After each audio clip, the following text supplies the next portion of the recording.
The man picked up a sniper rifle and aimed at a fund broker. A single gunshot rang out. The broker fell to the ground. Then he turned the rifle around and aimed at the people watching from inside a Wall Street building. He wanted revenge for everyone who had been scammed. After unleashing a round of indiscriminate shooting, the man pulled out 2 grenades. He put the rifle back into his bag. He poured gasoline all around and set the evidence ablaze with a single match. Then the man calmly walked across the street. He put on a white mask and swaggered into the building across the road. Everyone was distracted by what was happening outside the window. No one even noticed the man. He stepped into the elevator and pressed the button for the floor where people bought investments. Inside, workers were busy with their jobs. Suddenly the man stormed in with his gun raised. He pointed the barrel at one of the fund managers. He was just about to pull the trigger when he noticed a photograph on the desk. My wife.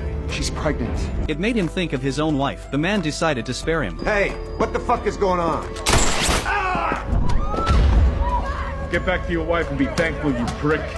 But the others weren't so lucky. The man rushed into the next office. He unleashed all his rage. But there were too many fraudsters in this place, so the man lowered his gun. He pulled the pin on a grenade and threw it in. After the grenade exploded, the man kept firing at anyone in sight. In that moment, the office turned into a living hell. Meanwhile, a large team of heavily armed SWAT officers arrived. The man walked into the boss's office. He ordered the secretary out and finally came face to face with the person who had ruined his life. But the man didn't shoot immediately. He took off his mask and sat in the boss's chair. When the boss learned why the man was there, he didn't show a single sign of remorse. Instead, he mocked the man for being nothing but a tool. The man glanced at the security cameras and finally decided to play a game with the boss. He placed the gun on the table and started counting down from 3. Whoever grabbed the gun first would get to live. But the boss had no honor. Before the man finished counting, the boss snatched up the gun, but as he tried to fire, he realized there were no bullets inside. Just then, the SWAT team burst through the door. Before the boss could react, he was mistaken for the shooter and gunned down on the spot. The man was treated as a hostage and rescued. As soon as he reached the street below, a hand landed on his shoulder. It was his friend, a police officer. One look at the man, and his friend understood everything, but he chose not to expose the truth. He helped the man leave safely. Outside, another friend also saw him and said nothing. The two friends simply shared a silent understanding and watched as the man left this place of sin.